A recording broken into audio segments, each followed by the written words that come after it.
គីទៅជាមួយវាជាអ្នកដែលមានសញ្ញាសូរិយាវ៉ាន់ស៊ីយើងនឹងប្រើវាឲ្យវាយកត្បូងឲ្យយើងបន្ទាប់ពីនោះបន្ទាប់មក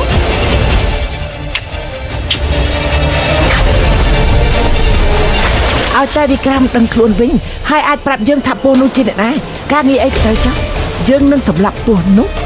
នៅមានរឿងច្រើនទៀតដែលវិក្រាមបានដឹងខ្ញុំលើអាវ៉ាន់ទីកានិយាយច្បាស់ណាស់ថាវិក្រាមជាអ្នកដឹងពីអាចកំបាំងពិតរបស់អាវ៉ាន់ទីកា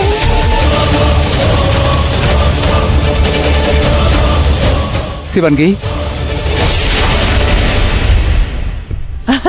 អូត្រាពេលនេះយើងសប្បាយចិត្តខ្លាំងណាស់ព្រោះយើងបានមើលថែកូនរបស់គេប៉ុន្តែកូនគេម្នាក់នេះបានជួយប្រយោជន៍ដល់យើងប៉ុន្តែឯងភ្លេចហើយមែនទេថាយើងបានសម្លាប់ឪពុកម្ដាយរបស់គេ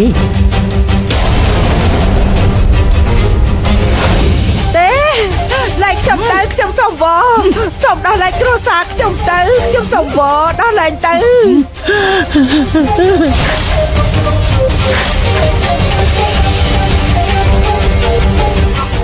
កុំធ្វើបាបគ្រួសារខ្ញុំឲ្យសោះណាធ្វើបាបតែខ្ញុំម្នាក់ឯងបានហើយក៏បានប្រាប់ភ្លាមមកវានៅណាឆាប់ប្រាប់អាចកំបាំងយើងភ្លាមមកឲ្យលឿនឡើងតើឯងលាក់កូនប្រុសឯងនៅណាខ្ញុំមិនដឹងទេមិនដឹងទេមិនក៏មិនដឹងណែឆាប់ប្រាប់ភ្លាមមកតើកូនប្រុសឯងនៅណាឆាប់ប្រាប់ភ្លាមមកតើកូនប្រុសឯងនៅកន្លែងណាបើមិនប្រាប់ទេយើងនឹងសម្លាប់ឯងចោលបើឯងក្បាលរឹងទៀតពួកឯងនឹងស្លាប់ទាំងអស់គ្មានអ្នកណាម្នាក់រស់ទេសម្រាប់យើងមកចុះយើងសុខចិត្តការពារកូនប្រុសយើងបើទោះជាយើងត្រូវស្លាប់ក៏ដោយសម្រាប់យើងទៅអូត្រានាងធ្វើការក្នុងផ្ទះខ្ញុំរាប់ឆ្នាំមកហើយ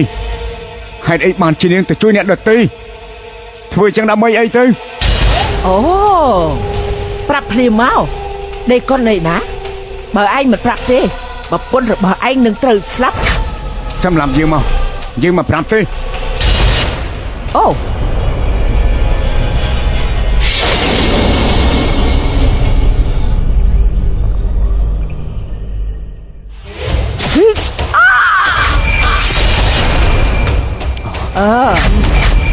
យ៉ាងម៉េចដែរប្រាប់មកឆាប់ប្រាប់មកមិនចឹងទេយើងច្បាស់ជាសម្លាប់ឯងចោលទៀតប្រាប់មកកូនឯងនៅណាបើទោះជាឯងមិនប្រាប់យើងក៏យើងនៅតែអាចរកឃើញដែរមិនខ្វល់ដល់ពេលនោះយើងនឹងប្រើប្រាស់កូនរបស់ឯងដើម្បីធ្វើជាផលប្រយោជន៍របស់យើងជ្រើសរើសទៅចង់រស់ឬអត់ប្រាប់មកឯងមិនប្រាប់មែនទេក៏បានអញ្ចឹងឯងគួរតែស្លាប់តែម្ដងទៅ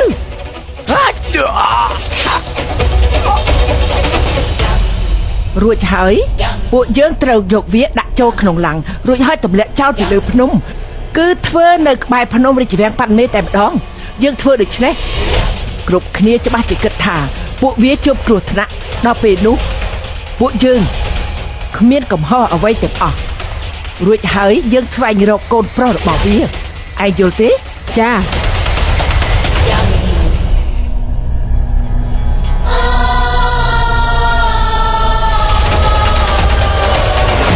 យើងទាំងពីរបានធ្វើរឿងជាច្រើនជាមួយគ្នា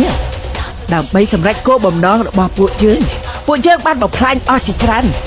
យ៉ាងម៉េចចាំទេតើយើងបានធ្វើអីខ្លះដើម្បីឲ្យមណាវនិងអាម៉ាជាប់ក្នុងអន្ទាក់របស់យើងឯងថាទៅចាំបានអ្វីខ្លះខ្ញុំពិតជាចាំមិនភ្លេចទេរឿងដែលពួកយើងបានធ្វើនោះគួរឲ្យចង់សើចខ្លាំងណាស់ត្រូវឯងនិយាយត្រូវណាស់ឥឡូវឯងយល់ហើយឯងយល់រឿងអ្វីដែលគួរឲ្យចង់សើចត្រូវទេគួរឲ្យចង់សើចខ្លាំងណាស់តែពេលនេះវារឹតតែគួរឲ្យចង់សើចទៅទៀតគឺយើងបានធ្វើរឿងជាមួយគ្នានៅក្នុងគ្រួសារនេះកូនយើងធ្វើរឿងជាច្រើនព្រោះថាហ្គេមរបស់យ៉ាមីនីគួរឲ្យចង់សើចខ្លាំងណាស់ឥឡូវនេះរឿងគ្រប់យ៉ាងត្រូវបានចាប់ដើម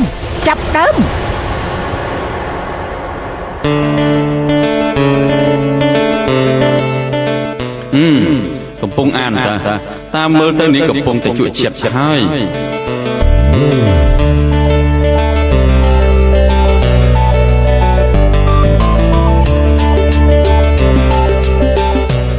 អូ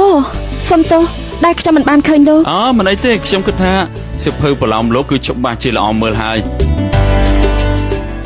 ខ្ញុំក៏កំពុងតែគិតថាសិភៅមួយនេះគឺច្បាស់ជារឿងប្រឡោមលោកបែបមនោសញ្ចេតនាហើយតែនាងអាចអានវាពេលក្រោយបានបើសិនជានាងមិនប្រកាន់ពួកយើងចេញទៅក្រៅតើបានទេគឺដូចជានាំគ្នាទៅផឹកអីយ៉ាងម៉េចដែរទៅជាមួយគ្នាបានទេអ្នកនាងខ្ញុំមិនចង់ទៅទេអូឲ្យចោការ៉េមរត់ដៃរងាម្យ៉ាងទៀតយប់ហើយណាទៅដើរលេងវិញស៊ូសានខ្ញុំយល់ហើយយប់ទៅហើយខ្ញុំមិនគួរណាហៅនាងទៅក្រៅទេមិនអីទេមិនសុំទោសផងទេ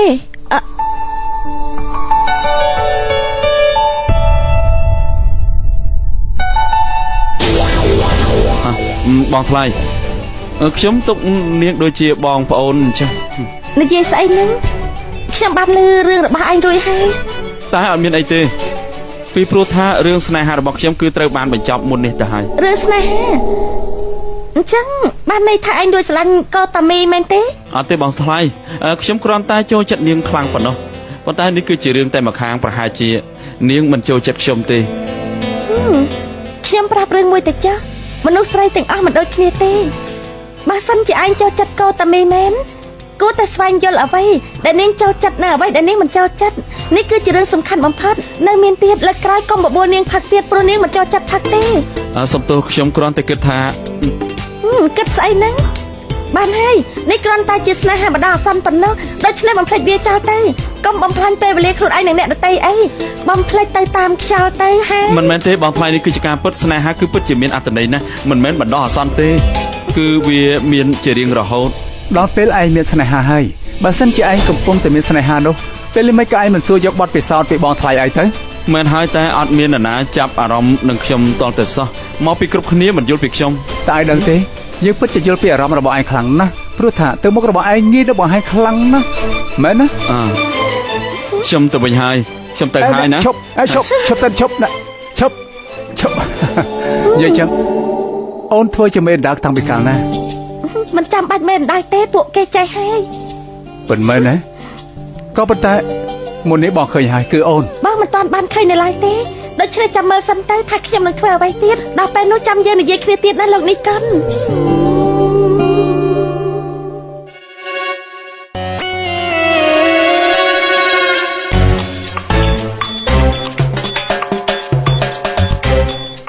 ធ្វើអីហ្នឹង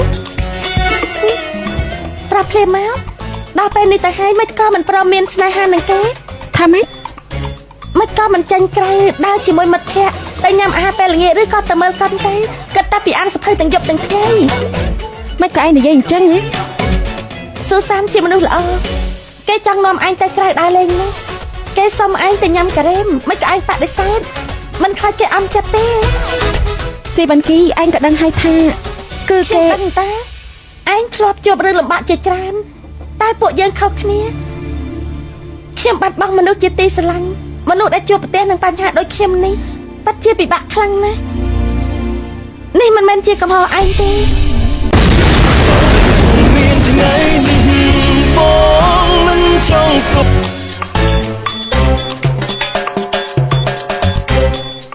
ធ្វើអីហ្នឹងប្រាប់គ្នាមកដល់ពេលនេះទៅហើយមិនក៏មិនព្រមមានស្នេហានឹងគេថាម៉េចមិនក៏មិនចាញ់ក្រៅដើរជាមួយមិត្តភក្តិទៅញ៉ាំអាហារពេលល្ងាចឬក៏ទៅមើលកុនទៅគិតតែពីអានសភៅទាំងយប់ទាំងថ្ងៃមិនក៏ឯងនិយាយអញ្ចឹងហ៎ស៊ូសានជាមនុស្សល្អគេចង់នាំឯងទៅក្រៅដើរលេងនោះគេសុំឯងទៅញ៉ាំការ៉េមមិនក៏ឯងបដិសេធមិនខ្លាចគេអន់ចិត្តទេស៊ីបានគីឯងក៏ដឹងហើយថាគឺគេដឹងតាឯងធ្លាប់ជួបរឿងលំបាកជាច្រើនតែពួកយើងខុសគ្នាខ្ញុំបាត់បង់មនុស្សជាទីស្រឡាញ់មនុស្សដែលជួបប្រទះនឹងបញ្ហាដូចខ្ញុំនេះពិតជាពិបាកខ្លាំងណាស់នេះមិនមែនជាកំហុសឯងទេមនុស្សតែមានល្អមានអាក្រក់អញ្ចឹងហើយតែយើងក៏មិនត្រូវស្អប់មនុស្សគ្រប់គ្នាអញ្ចឹងពេកដែរក៏តែមីនៅពេលដែលឯងជួបមនុស្សល្អ គេនឹងយកចិត្តទុកដាក់នឹងឯងគួរតែទទួលគេទៅស្ដាប់បានទេខ្ញុំធ្វើអញ្ចឹងខុសមែនទេជាកំហុសតូចមួយតែមិនអីទេវាអាចលើកលែងបានអញ្ចឹងខ្ញុំគួរតែទៅនិយាយជាមួយគេប្រកាសជាអញ្ចឹងហើយបានមិនអីទេ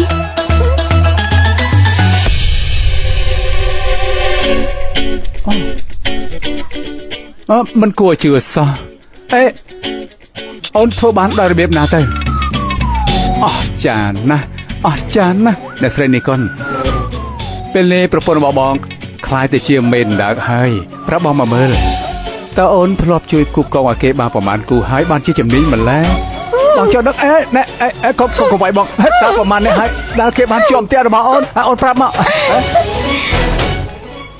តើអូនធ្លាប់ធ្វើល្បិចដាក់បងប្រមាណដងស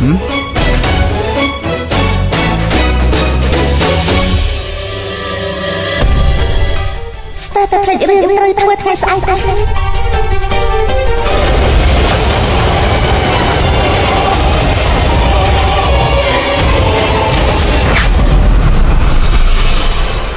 រូត្រេមានរឿងធំហើយយ៉ាមីនីគេច្បាស់ជាធ្វើអ្វីមួយព្រោះគេដឹងថាខ្ញុំជាពោះទេតែហេតុអីក៏គេនៅស្ងៀមអញ្ចឹងស៊ីវ៉ាន់គីស្ដាប់ខ្ញុំសិនទេរូត្រេខ្ញុំមានអារម្មណ៍ថាយកមិញនេះគេបានឃើញថាខ្ញុំជាពោះច្បាស់ណាស់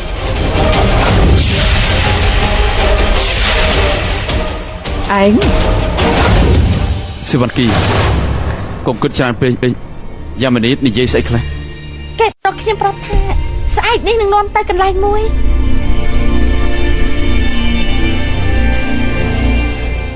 បើអញ្ចឹងទៅជាមួយគេទៅជាមួយគេទៅថាម៉េចមែនដើម្បីដឹងការពិតចង់ដឹងថាយ៉ាមីនីគេចង់ធ្វើស្អីខ្ញុំក៏ទៅតាមមើលដែរ